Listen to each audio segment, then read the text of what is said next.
boa noite. Vamos realmente agora dar início à nossa transmissão, onde iremos refletir sobre a depressão na visão espírita. Gostaria de saber se estão me ouvindo adequadamente. Se há alguém aí, que já são 21 horas no horário do nosso início do estudo.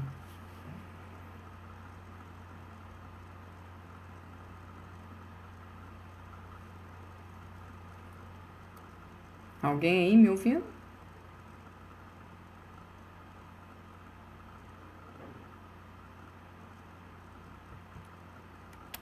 Nós vamos fazer um breve e sucinto resumo em relação ao tema que foi abordado há 2 semanas atrás e por uma questão técnica não foi possível concluir o assunto. Aliás, o assunto depressão não é uma questão que há conclusão.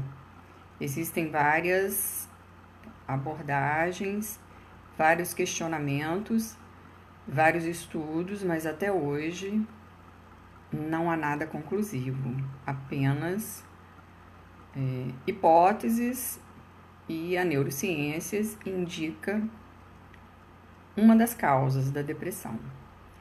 Então, segundo a Organização Mundial de Saúde, num boletim epidemiológico que saiu no ano entre 2011 e 2016, no Brasil, cerca de 5,8% da população tem a doença. Em 2020, essa doença será a maior incapacitante para o trabalho. Cerca de 11 mil pessoas morrem por suicídio todos os anos no Brasil. Agora, inclusive, enquanto nós estamos aqui conversando, alguém vai estar tentando suicídio.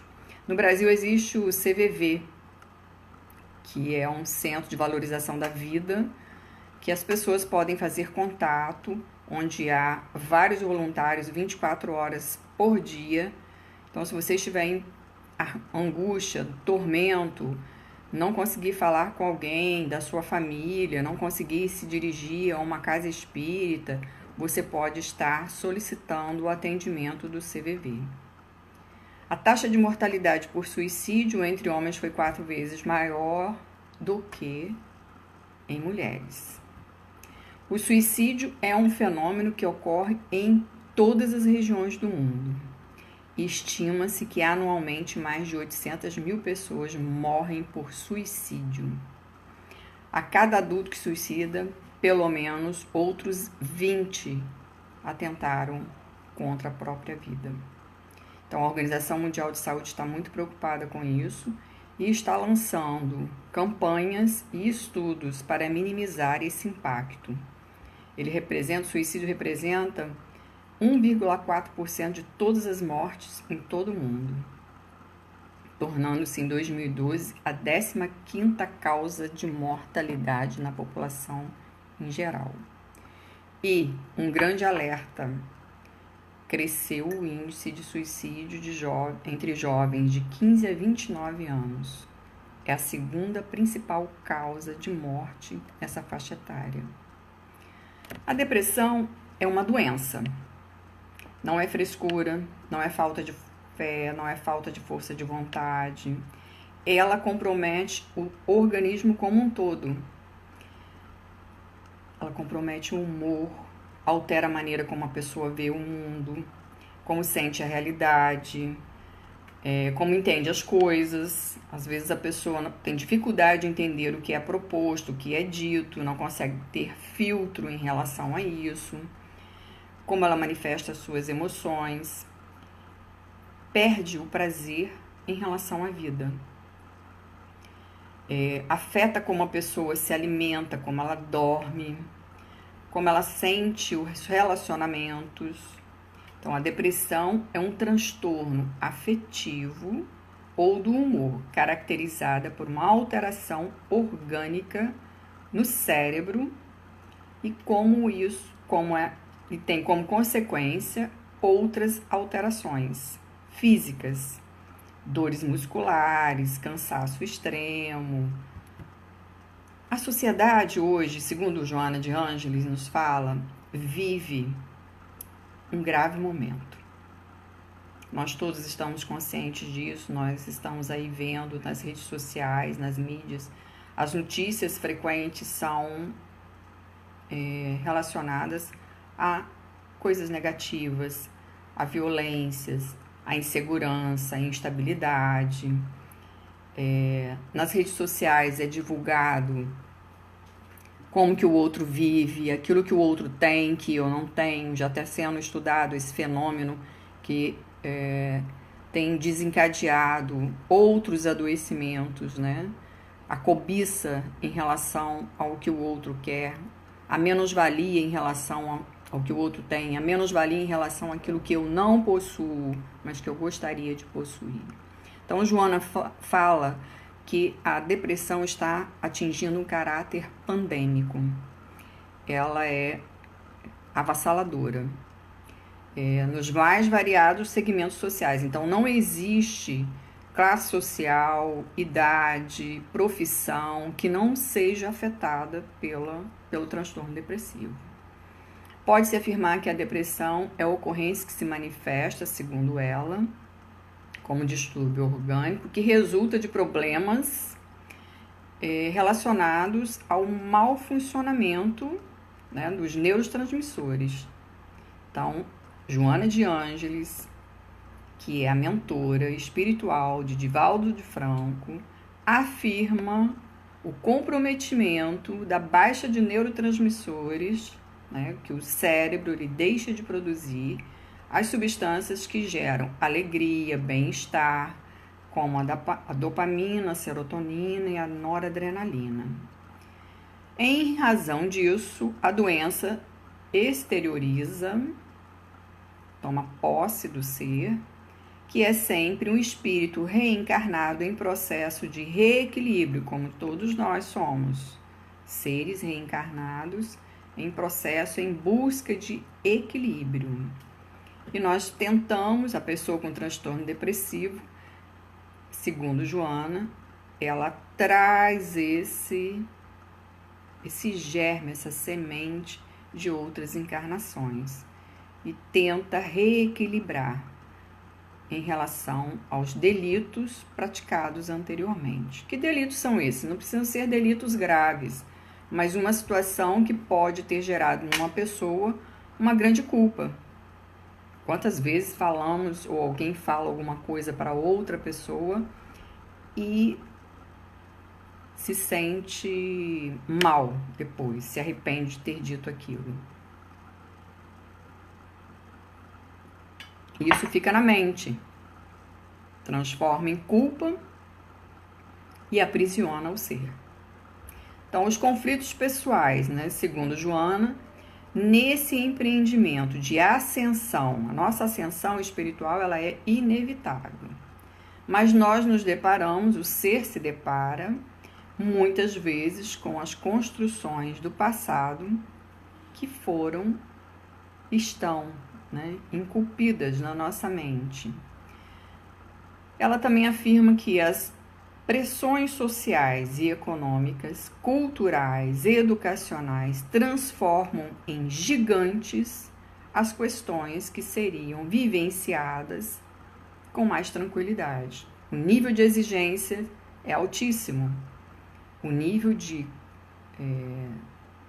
critérios estabelecidos do que temos que fazer, do que devemos fazer, de como devemos ser, do que não devemos ser, no contexto social estabelecido, ele gera fantasmas que levam o ser a não conseguir digerir e a temer essa imagem. Que imagem estou passando? Quem eu estou sendo para o outro?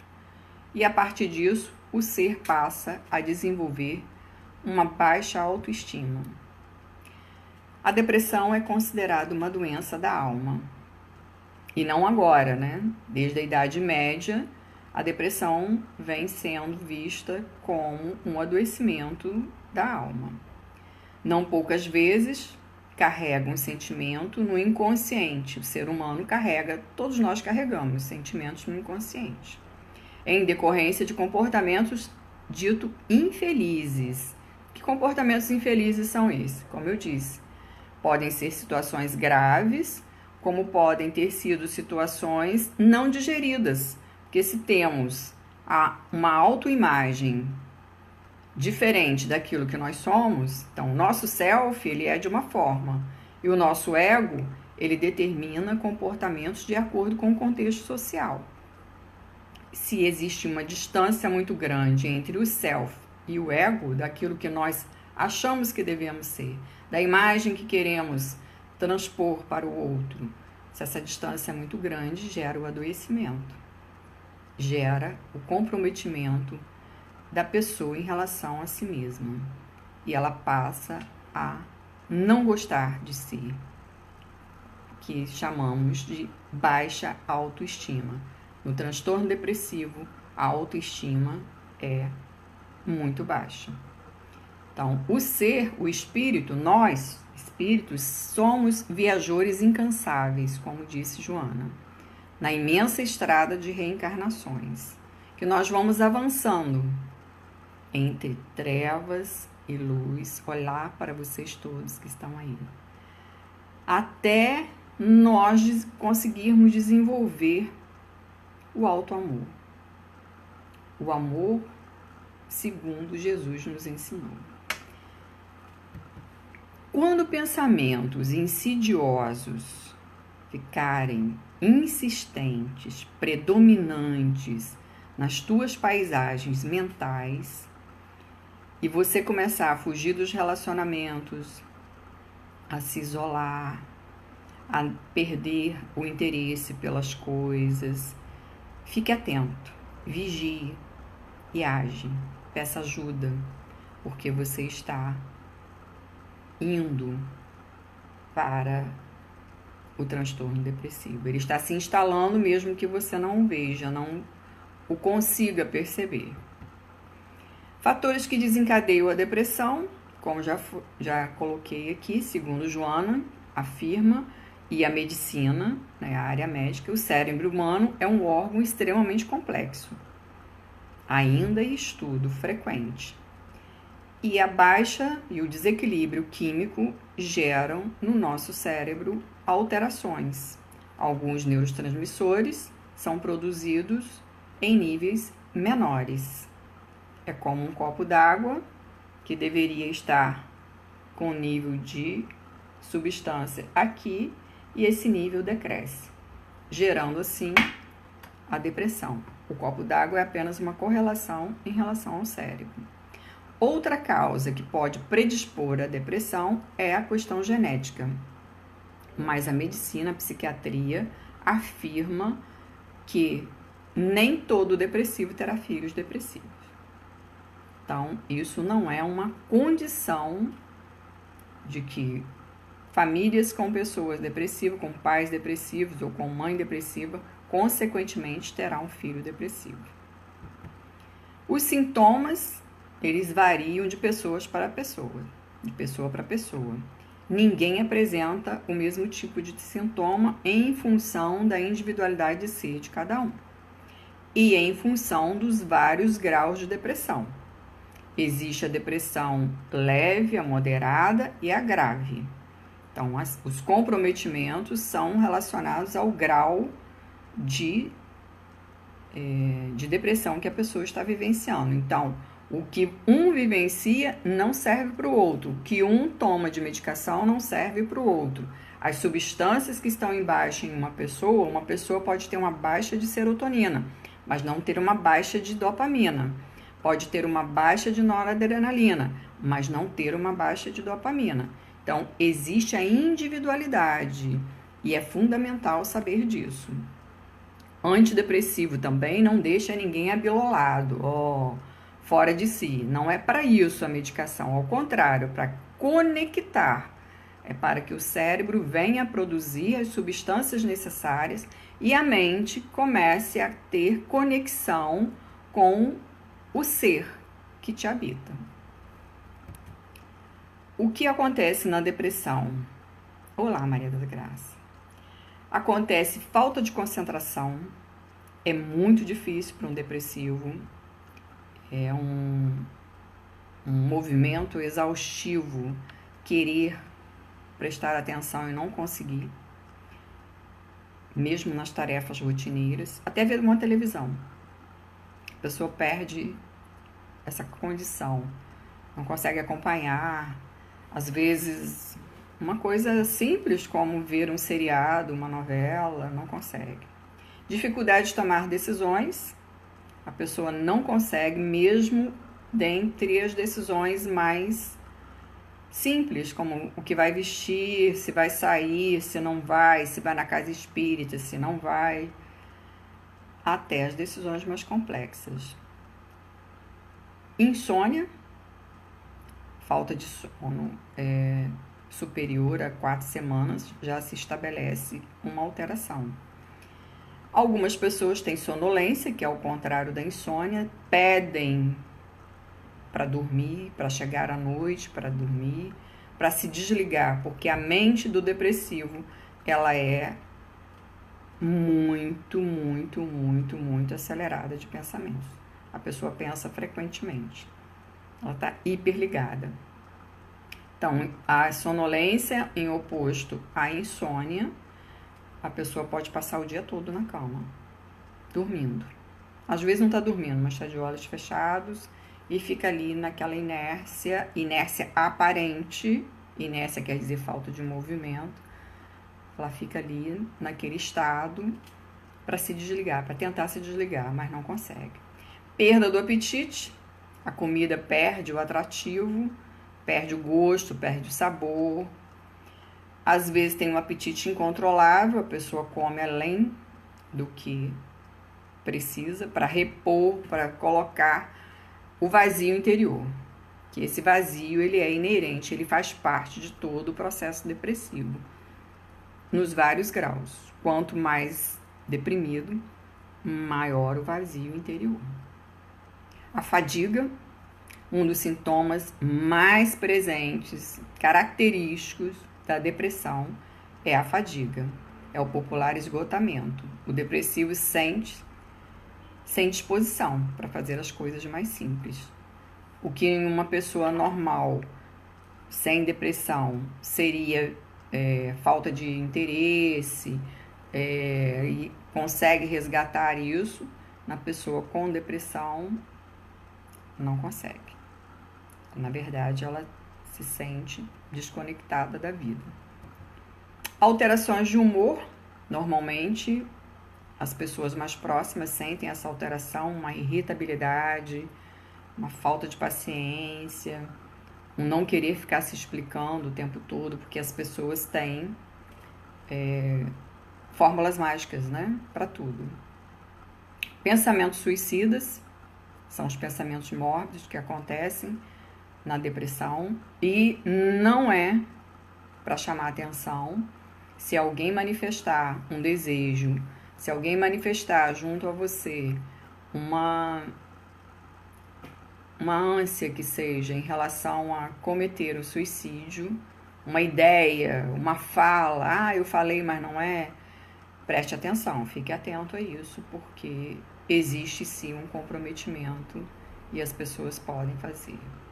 A autoestima fica comprometida, como eu já falei. Sentimento de desesperança, de desespero, alimenta, né? A depressão faz com que a pessoa tenha descrença absoluta em tudo e em todos, inclusive nos tratamentos. Por isso, muitos demoram a buscar o tratamento quando poderiam ter evitado, né? Então, quando chegam a procurar, já estão numa depressão mais moderada a grave. Há pessoas que reprimem esses sentimentos.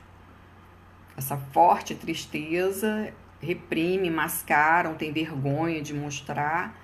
Então, essa depressão mascarada é onde acontecem aqueles suicídios que a pessoa não tem explicação. Não estava muito bem, então aparentemente a pessoa está bem, mas ela não está bem internamente.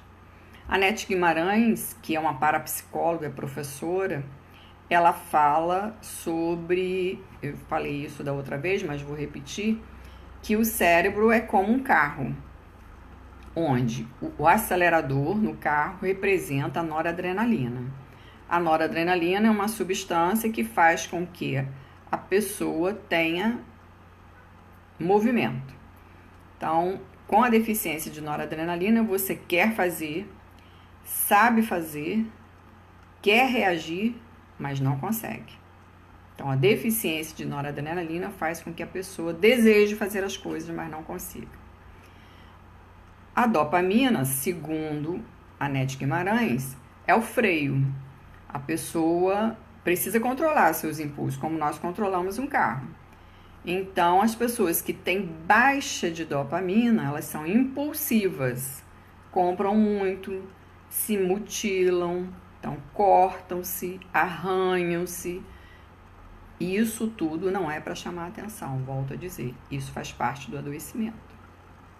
E a embreagem, que você precisa para mudar a velocidade. Então, no transtorno depressivo, a embreagem seria relacionada à serotonina. A pessoa sabe o que fazer, mas não tem estímulo, não tem vontade. Ela equivale que a pessoa anda de primeira, como se estivesse na marcha de primeira. Ela não tem vontade de fazer nada. Antigamente era chamada de melancolia. Allan Kardec se ocupou dos transtornos de comportamento, do suicídio, da percepção, há muito tempo, desde que ele começou a fazer a codificação. E ele publicou na Revista Espírita, Jornal dos Estudos Psicológicos, isso em 1858. O que ele queria evitar? Os exageros de credulidade, ou seja, crenças falsas, e do ceticismo, de não acreditar em nada. Então, ele estudou por quê? Estudar a natureza dos espíritos é estudar o homem. Existe também na depressão, eu vou complementar, tristeza ou humor deprimido, né? Intensos conflitos íntimos, sensação de vazio existencial é frequente. As pessoas com depressão investem uma grande energia negativa em relação a si mesmo. Então, existe um grande conflito. E aí, o psiquiatra Jaider Rodrigues de Paulo, que faz parte da Associação Médico Espírita de Minas Gerais, ele fala que, às vezes, no consultório dele, as pessoas falam que fazem tudo certinho, vivem a vida tão regrada, vão às casas espíritas, leem o evangelho e, mesmo assim, estão com depressão. Então, ele afirma, ele confirma que não podemos esquecer que o nosso corpo físico atual foi configurado dentro das aquisições do passado, por sermos seres reencarnantes. André Luiz cita nas suas obras que o estado da mente são projetados no corpo. Nós sabemos, mente sã, corpo são. Então, André Luiz fala sobre bióforos, que são unidades de força psicossomáticas, localizadas nas células da mitocôndria. Os bióforos são os portadores das características das células e formam as unidades, as doenças psicossomáticas.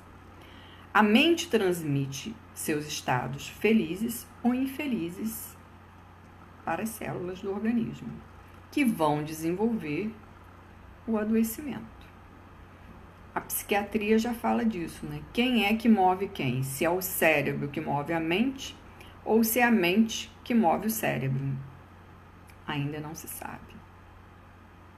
Ambos caminham juntos, por sermos seres integrais, né? Não podemos descartar isso. E por que adoecemos?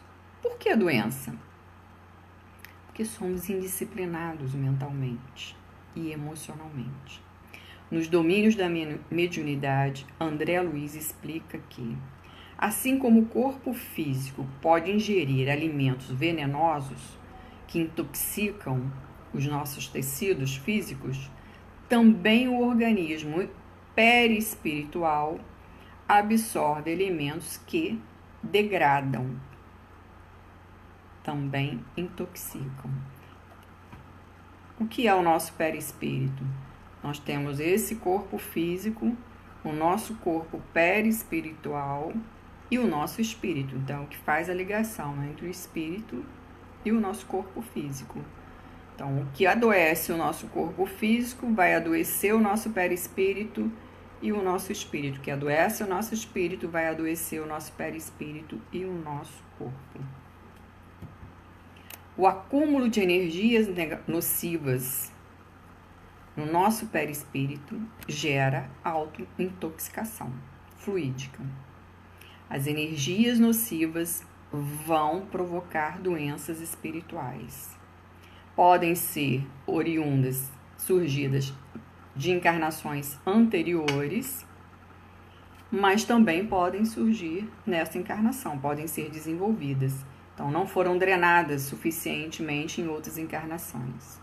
Em cada encarnação, já ao nascer, ou até mesmo na vida intrauterina, podemos trazer os efeitos das energias nocivas presentes em nosso perispírito, que se agravam na medida que vamos acumulando mais energia negativa na reencarnação atual. Por exemplo,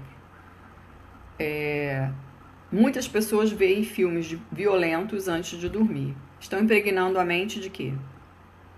Muitas pessoas veem notícias negativas antes de dormir.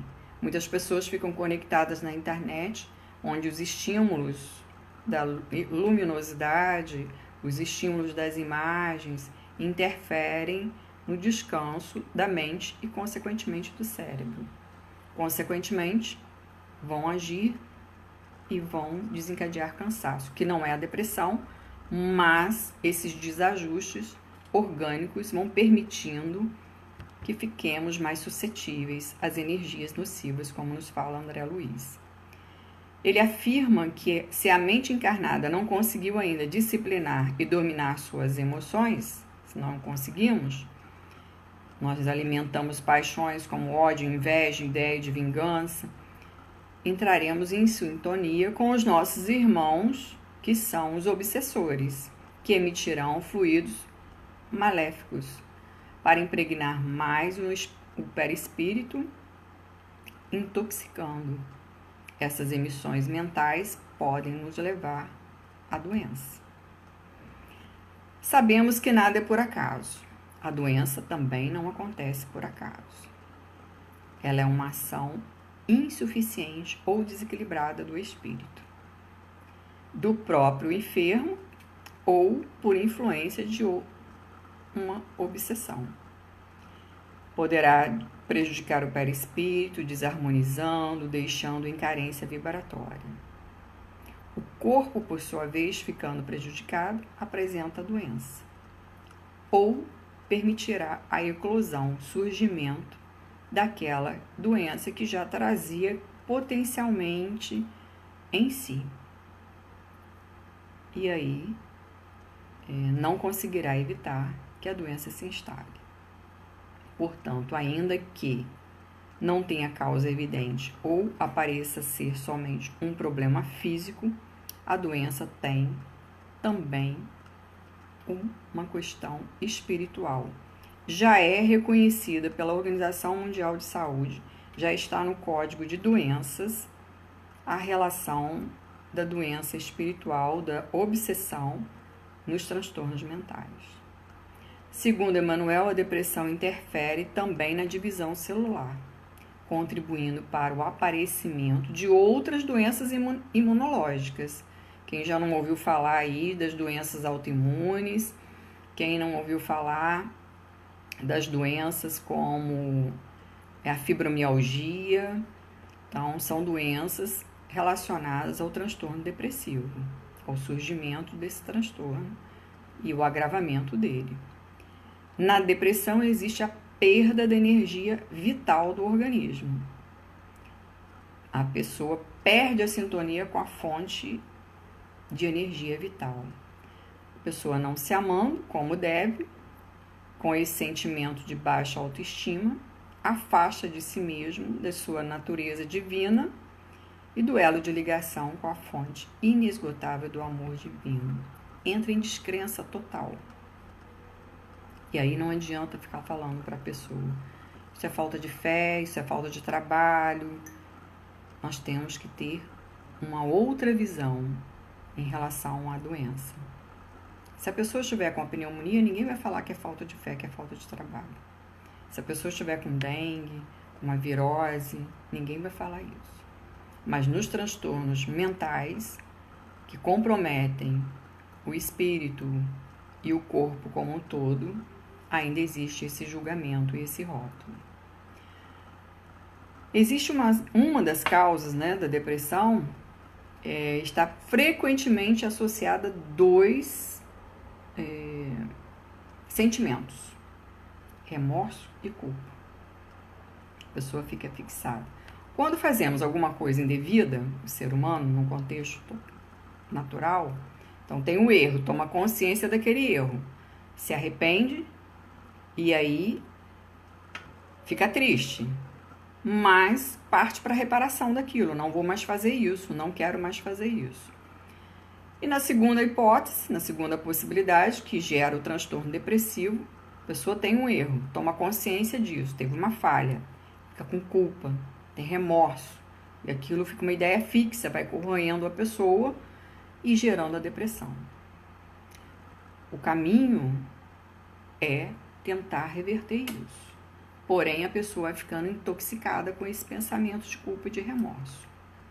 Outra questão que pode gerar a depressão é citada pelo espírito François de Geneve no Evangelho segundo o Espiritismo, no item 5, sobre a melancolia, quando nos fala: sabeis que uma vaga tristeza se apodera por vezes de vossos corações e vos faz sentir a vida tão amarga? É o vosso espírito que aspira à felicidade e à liberdade, mas ligado ao corpo que lhe serve de prisão, se cansa em vãos esforços para escapar, vendo que esses esforços são inúteis, cai no desânimo, fazendo o corpo sofrer as influências com a languidez, o abatimento e uma espécie de apatia que apodera o ser humano, tornando-vos infeliz. E aí ele faz, nos faz uma alerta: acreditai-vos no que vos digo e resisti com energia a essas impressões que vos enfraquecem a vontade. Essas aspirações que busqueis, que nós buscamos na vida, neste mundo, elas não são deste mundo. Que nós tenhamos, ele nos fala, agora que Deus vos envia os seus espíritos para vos instruírem sobre a felicidade que vos está reservada, esperai pacientemente o anjo da libertação. Não tenhamos pressa, não antecipemos, que o anjo da libertação vos ajudará a romper os laços que mantêm cativos os vossos espíritos. Então ele fala da melancolia, de como ficamos aprisionados, desejosos de voltar à nossa pátria espiritual, mas aprisionados nesse corpo. A principal origem da depressão, vários espíritos afirmam, reside na alma, na nossa alma, no nosso espírito. Emergem sob o efeito da culpa, como eu falei, estão no subconsciente. Manuel Filomeno de Miranda, nos bastidores da obsessão, falam que as características da pessoa com depressão é de pessimismo, amargurados, não transpõem, não conseguem transpor facilmente esse limite. No livro Pensamento e Vida, Emmanuel cita que a falta cometida opera em nossa mente um estado de perturbação, instaurando desarmonias de vastas proporções. O que nos leva a crer que nós precisamos perdoar os nossos, reconcilia-te com os teus inimigos. Que inimigos são esses? É essa culpa, esse aprisionamento, essa menos-valia em relação a si mesmo, a sua identidade de ser. Se fosse para você ser diferente, você estaria diferente. Mas neste momento você está em processo de descoberta, de reconhecimento. Quem é você? De reconhecimento. Como você, espírito, está se desenvolvendo. Joana de Ângeles, em Vitória sobre a Depressão, nos fala que podemos asseverar, confirmar que na maioria dos transtornos depressivos as causas apresentam-se de natureza espiritual. Emmanuel e Chico comentam que existem enfermidades da alma que são tão persistentes que é preciso várias reencarnações para sua regeneração. Reencarnar é com Deus, renascer é conosco. Nós podemos renascer todos os dias, utilizando os nossos recursos. As pessoas estão com fome de amor. A grande causa do adoecimento psíquico, do adoecimento da alma, é a falta de amor. Estão com fome do calor humano, um ombro amigo, um abraço, um aconchego, uma palavra de carinho. Às vezes um simples sorriso, um bom dia, um olhar afetuoso. Nós estamos doando energia e emanando vida quando fazemos isso. O ser humano alcançou um enorme progresso intelectual, satisfazendo as necessidades materiais, os avanços tecnológicos estamos aqui utilizando, porém ainda se depara com enormes dificuldades na convivência fraterna com o seu semelhante. Estamos cada vez mais próximos uns dos outros através do meio de comunicação, mas afastados emocionalmente. Quem nos afirma isso é Dr. Wilson Ayub Lopes, palestrante espírita, médico cardiologista. E Kardec nos convoca: espíritas, sois os pioneiros dessa grande obra. Tornai-vos dignos da gloriosa missão. Pregai por palavras, mas, sobretudo, pregai pelo exemplo. Fazei que, em si, vos vendo, não possam dizer que as máximas que ensinais são palavras vãs em vossa boca. Sede bons com vossos irmãos. Sede bons para com todo mundo. Sede bons para com os vossos inimigos. Os inimigos não só o próximo, os inimigos mentais. A exemplo dos apóstolos, expulsai o orgulho, da ambição, a inveja, o ciúme,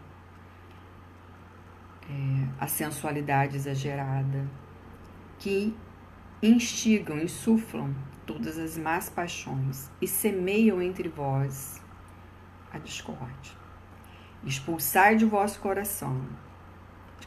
corações, a fim de que tenhais força necessária para expulsá-los dos corações alheios, para auxiliar o nosso próximo. Fazei esses milagres e Deus vos abençoará, e as gerações futuras vos bendirão. Então, o que ele está nos dizendo? Que tenhamos complacência, condescendência, acolhimento com o nosso próximo e não julgamento. Não nos cabe julgar uma pessoa com transtorno de nenhuma espécie. Como assim você não consegue? Fulano conseguiu. Que você não pega uma vassoura e vai varrer a casa, que você vai ficar bem. Dentro das casas espíritas, pessoas falando isso. Por que você não toma um chá que você vai ficar bem? Joga esses remédios fora. Não nos cabe falar nada disso. Nós temos que acolher. Acolher. Aceitar o outro na sua forma de ser. O caminho traçado pela caridade é claro, infalível e sem equívocos. Poder-se-ia defini-lo, nos diz Kardec, assim: sentimento de benevolência, de justiça, de indulgência para com o próximo, baseado no que quereríamos que o próximo nos fizesse. E se fôssemos nós, com uma fadiga extrema, com um cansaço, com a mente conturbada, como gostaríamos de ser cuidados e ser tratados? Então, deve analisar a caridade em seus mais minuciosos detalhes e, por ela, conformar sua conduta, pois ela se aplica a todas as circunstâncias da vida. Estamos sendo caridosos com os nossos irmãos com transtorno depressivo, com os nossos familiares, com o nosso próximo, com aqueles que passam pela nossa vida, que entram nas nossas casas, nas casas espíritas? Então, pois ela se aplica em todas as circunstâncias, a caridade. Estamos, desde as situações menores às mais intensas. Quando estivermos em dúvida, nos fala Kardec, sobre que partido tomar, no interesse alheio, basta que interroguemos a caridade e ela responderá, sempre de maneira justa. Infelizmente, escutamos mais, na maioria das vezes, a voz do egoísmo. Queremos que o outro seja aquilo que nós criamos a expectativa dele ser. Seja esse outro filho, marido, vizinho, os familiares, né? Nós depositamos nas pessoas categorias de ser. Joana nos confirma em cada obra dela, em cada psicografia feita por Divaldo. A raiz do transtorno depressivo está no comportamento afetivo. Encontra-se uma insatisfação do ser em relação a si mesmo, que não foi solucionada. Predomina no self, que é a nossa essência que trazemos encarnação após encarnação, resultado da frustração de desejos não realizados, e nos quais os impulsos agressivos se rebelam, ferindo a estrutura do ego, que é o que é aparente, a nossa identidade aparente, que surge em surda revolta. Então, se a pessoa já está carregando toda essa revolta em relação a si própria e ela é julgada, como ela vai ficar? Se nós apontamos para ela caminhos que ela não consegue, como ela vai ficar? Nós precisamos, sim, dar as mãos e caminhar ao lado dessa pessoa, sugerindo tratamento, sugerindo acolhimento à família, orientando a família para que ela possa acolher as pessoas. No livro Triunfo Pessoal, confirma a questão da hereditariedade, que se fixaram no self, experimentando o impositivo da libertação dos traumas, permanecem desafiadores. Traumas são marcas, né, que nós trazemos, às vezes da infância, às vezes da adolescência, aguardando a solução, que é a psicoterapia. Então, ela fala sobre a necessidade da pessoa estar em tratamento psicológico também. Um equipamento desorganizado não pode produzir como seria de desejar. Um violão desafinado não produz boa música. Um celular desajustado também não produz uma boa imagem. Uma internet também, com um sinal ruim, não vai produzir. Assim, o corpo em desajuste leva a estados emocionais irregulares, tanto quanto esses produzem sensações e harmonias perturbadoras na conduta psicológica. No seu início, a depressão se apresenta como desinteresse pelas coisas e pessoas. Depois, à medida que se agrava, a pessoa se torna mais alienada, faz com que o paciente se encontre em um lugar onde não está a sua realidade. Existe uma deturpação da realidade. No livro Triunfo Pessoal, Joana nos fala, né? Em razão do largo processo de evolução, todos os seres são conduzidos a essas reminiscências de outras encarnações que precisam ser trabalhadas, liberando-se daquelas melancolias que nós trazemos, das inseguranças, dos receios infundados, que vão nos desestabilizando. Dificuldades que promovem, quando vencidas, né, descobrimos todo o nosso valor, nosso potencial, que necessitam ser despertadas em nós. Na questão 457 do Livro dos Espíritos, Kardec pergunta, indaga, né? Os espíritos, sejam eles do bem e do mal, podem conhecer os nossos pensamentos mais secretos? Conhece. Muitas vezes aquilo que desejarias ocultar de vós mesmos. Nem atos, nem pensamentos podem ser dissimulados por eles. Ou seja, aquilo que achamos que ninguém está vendo nem ouvindo e que nós temos vergonha de dizer, os espíritos estão conectando.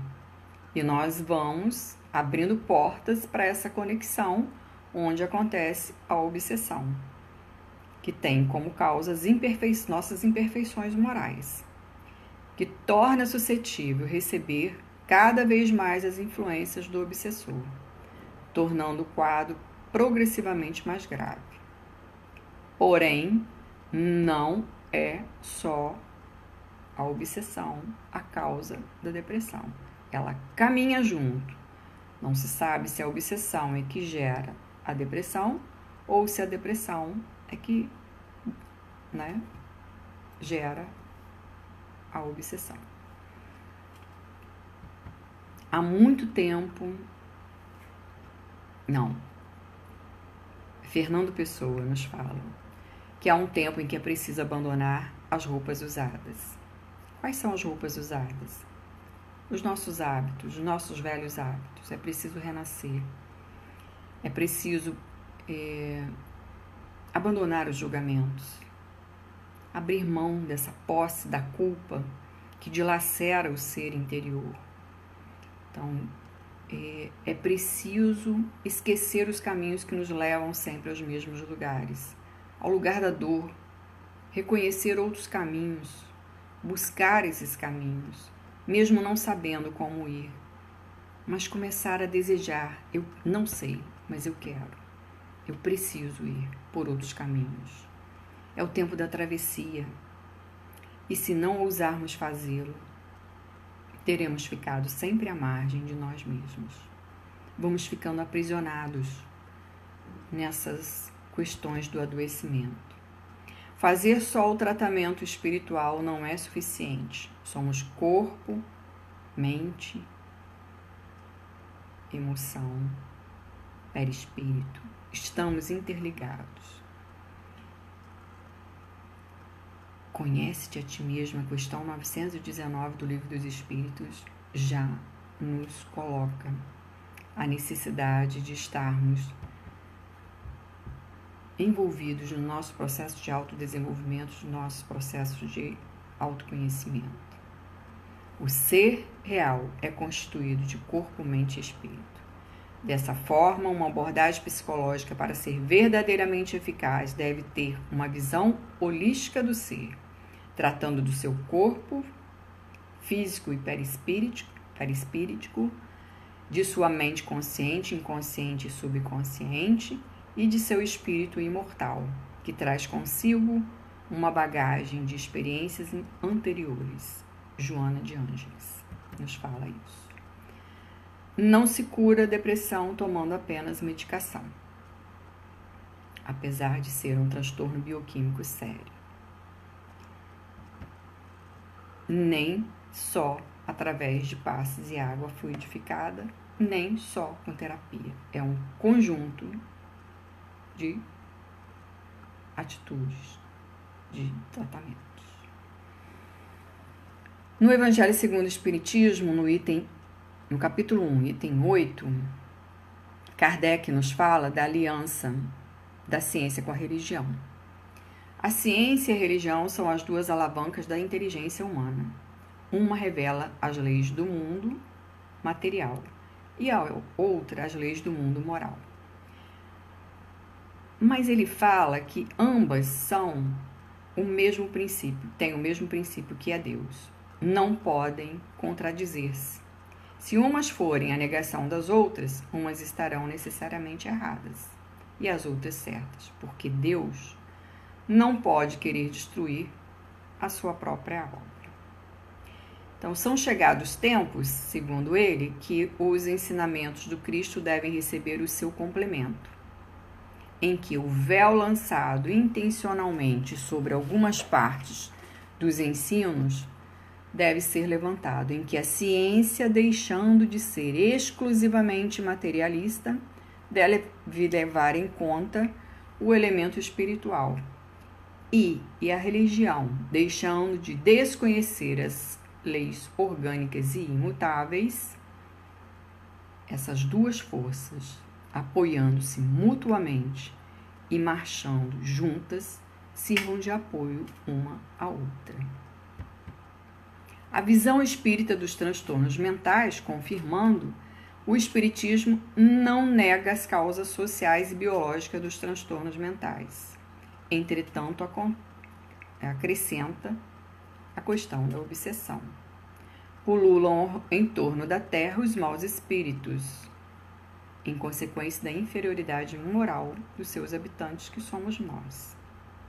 A ação desses espíritos é parte integrante dos flagelos que a humanidade se vê a braços neste mundo.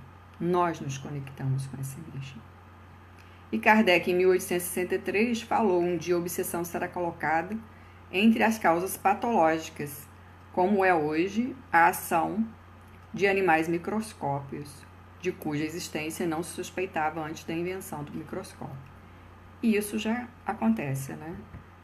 Nós já temos no Código de Doença o reconhecimento das obsessões como causa dos transtornos mentais. O Alexander Moreira, como eu disse da outra vez, no outro estudo, é um psiquiatra de Juiz de Fora, e a USP também tem estudos relacionados à interferência da espiritualidade nos transtornos mentais. O espiritismo vem conclamando o homem para o respeito a Deus e a si mesmo, ao próximo, a todas as expressões vivas ou no que lhe constituem o ambiente em que está localizado, para aprender a ser feliz, assim adquirindo a sua plenitude. Considerando a problemática humana, existe no próprio indivíduo o desconhecimento de si mesmo. E tendo em vista os urgentes fatores que desencadeiam o sofrimento, arrastando multidões à sandice, ao desalento, à alucinação, às fugas, inglória pelo suicídio, pelo vício. Propõe o homem conheça a si próprio a fim de se trabalhar. Joana de Ângeles, em Vida, Desafios e Soluções. Ela também afirma que nós estamos fadados à felicidade, à conquista do infinito, além das expressões do espaço. A dor que hoje comprime é uma estimulação para que saia da situação, que propicie esse desagradável fator de perturbação. Então, a dor, a angústia, ela move o ser para a mudança, quando isso é percebido e é concebido pelo ser, né? Compreendendo, por fim, a grandeza do amor, alça-se o trabalho para o bem em geral, empenhando-se na conquista de si mesmo, do próximo e da vida. Tudo quando pulsa e vibra, interessa-lhe e retira o ser dessa sensação de pequenez. Hamed nos diz que somos também natureza, então possuímos estações de alegria, de entusiasmo, de moderação e do desânimo. Mas esse estado de vários sentimentos, ele não é o adoecimento. No estado saudável, nos diz Joana, o indivíduo sente-se bem, experimentando também a dor, quando perdemos alguém, a tristeza, a nostalgia, mas dentro dos padrões da normalidade. Todavia, quando tais ocorrências produzem infelicidade, apresentando-se como verdadeiras desgraças, a depressão está se fixando. E aí um alerta do Alexander Moreira, que tem esse estudo da visão espírita dos transtornos mentais, ele tem um artigo, vários, né? Ele fala que muitos de nós, psiquiatras e psicólogos, em nossa prática clínica, temos encontrado resistências de grupos religiosos espíritas, inclusive, o Alexander é espírita, aos tratamentos propostos, tendo em vista crerem apenas na causa espiritual. Importante considerar que os próprios espíritas reconhecem serem frequentes os abusos nesse sentido. Raul Teixeira, em 1990, afirmou ser comum se considerar em alguns quadros psiquiátricos, considerar erroneamente como manifestação de mediunidade apenas. Então, o alerta.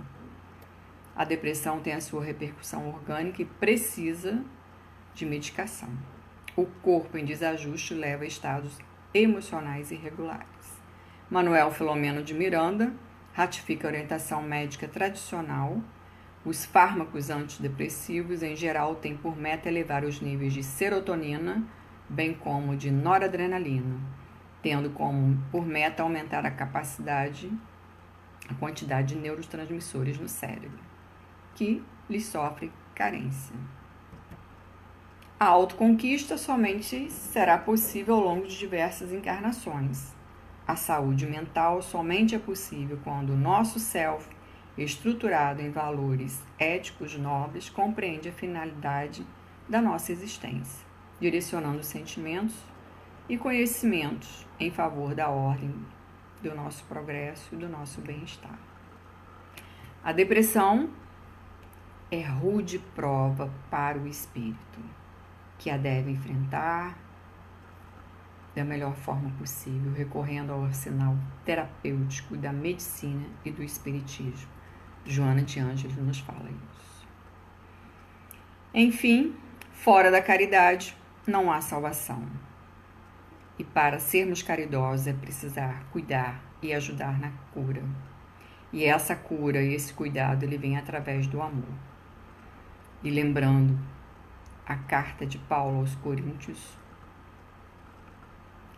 ainda que eu falasse a língua dos homens e dos anjos e não tivesse amor, seria como metal que soa ou como símbolo que retine. E ainda que tivesse o dom da profecia, que nós todos às vezes achamos que temos, né? E conhecesse todos os mistérios e toda a ciência, e ainda que tivesse toda a fé de maneira tal que transportasse um monte, se não tivesse amor, nada seria. E ainda que distribuísse todos os meus bens para o sustento dos pobres, e ainda entregasse o meu corpo para ser queimado, se não tivesse amor, nada disso me aproveitaria. O amor é benigno, o amor não é invejoso, o amor não se vangloria, não se ensoberbece, não se porta inconvenientemente, não busca os seus próprios interesses, não se irrita, não suspeita mal. Então não duvidemos da dor do outro. Familiares, estejam atentos, acolhei, não julgue, ame. Só o amor pode curar. O amor é o grande antídoto da depressão, dos transtornos mentais, do adoecimento psíquico, da evitação do suicídio. Amar, amar e amar. Não nos julguemos superiores a ninguém e nem capazes de determinar a intensidade da dor do outro. Nós não estamos dentro do outro. Nós não sabemos que jornada essa pessoa teve na sua vida de outras encarnações. Não sabemos a nossa. Então, que tenhamos solidariedade, benevolência e caridade. Que possamos doar palavras amigas, palavras que confortam, que doemos amor. Que Jesus nos abençoe e que tenhamos uma noite de paz e que possamos abraçar mais, muito, e emanar mais calor humano. Quando você ver alguém triste, pare, olhe para ela. Às vezes ela precisa só do seu olhar. Esteja com ela. Estou junto com você para o que você precisar. Não desista do outro. Não desista de si. Depressão tem cura e passa se você tratar. Não importa se você tomar medicação. Medicação é uma porta para a saída, uma porta para a liberdade. Há várias portas. Psicoterapia é uma delas, a espiritualidade é outra, é uma grande porta e que nos instrui a abrir as outras portas. Um forte abraço para vocês todos. Para você também, Adriana, tô com saudade. Beijos. Jesus te abençoe. Muito obrigada. Até a próxima.